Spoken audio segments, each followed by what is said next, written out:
ഇത് 108 ഉപനിഷത്ത് ഗ്രന്ഥങ്ങളുടെ സമാഹാരമാണ്. ഈ സമാഹാരം നിർവഹിച്ചിരിക്കുന്നതും സംസ്കൃതത്തിൽ നിന്ന് മലയാളത്തിലേക്ക് പരിഭാഷപ്പെട്ട ഡോക്ടർ വെങ്ങാനൂർ ബാലകൃഷ്ണൻ. മുഴുവൻ ഉപനിഷത്തുകളും ഇതിലുണ്ട്. നമുക്കറിയാം, ഉപനിഷത്തുകളിൽ ഏറ്റവും പ്രധാനപ്പെട്ട ഉപനിഷത്ത് ഗ്രന്ഥങ്ങൾ എന്ന് പറയുന്നത് 10 ഉപനിഷത്തുകളാണ്. 108 അതിന് ദശോപനിഷത്തുകൾ എന്നാണ് പറയുക. ഈ ദശോപനിഷത്തിൽ തന്നെ പ്രധാനപ്പെട്ടതാണ് ബൃഹദാരണ്യകോപനിഷത്ത്. ഈ ബൃഹദാരണ്യകോപനിഷത്തിലെ 6ാം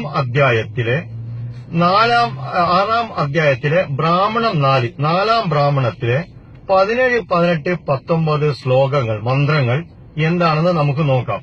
ഇതിന് ബ്രാഹ്മണം എന്നാണ് പറയുക ഈ മന്ത്രത്തിന്.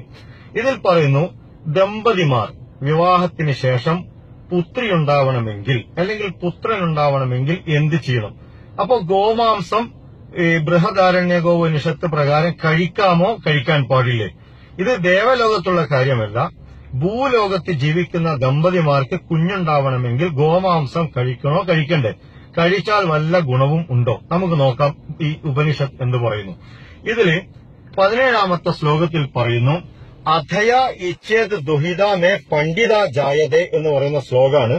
ഇതിന്റെ അർത്ഥം ഇങ്ങനെയാണ്: പാണ്ഡിത്യവും വിവേകവും നിറഞ്ഞ പുത്രിയുണ്ടാകണമെന്നും ആ പുത്രി 100 കൊല്ലം ജീവിക്കണമെന്നും ആഗ്രഹിക്കുന്നവൻ എള്ളു ചേർത്ത അരി വേവിച്ച് നെയ്യ് കൂട്ടി പുരുഷനും സ്ത്രീയും ഭക്ഷിക്കണം.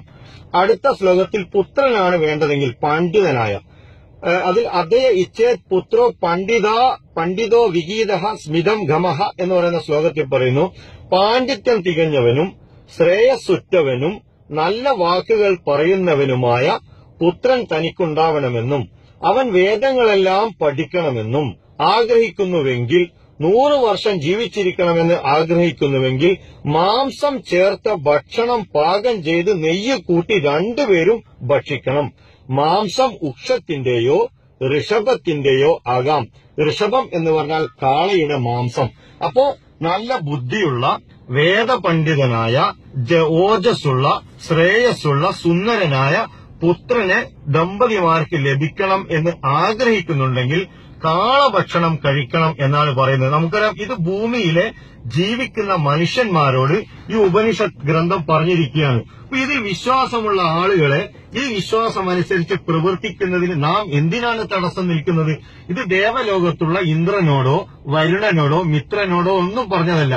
ഭൂമിയിൽ ജീവിക്കുന്ന മനുഷ്യരായ ദമ്പതിമാരോട് ഉപനിഷത്ത് ഗ്രന്ഥം പറഞ്ഞിരിക്കുകയാണ്, ഋഷഭത്തിന്റെ മാംസം കഴിക്കണം, ബുദ്ധിയുള്ള ആൺകുട്ടി ഉണ്ടാവണമെങ്കിൽ, വേദപണ്ഡിതനായ ശ്രേയസ്സുള്ള ആൺകുട്ടി ഉണ്ടാവണമെങ്കിൽ. Thank you very much.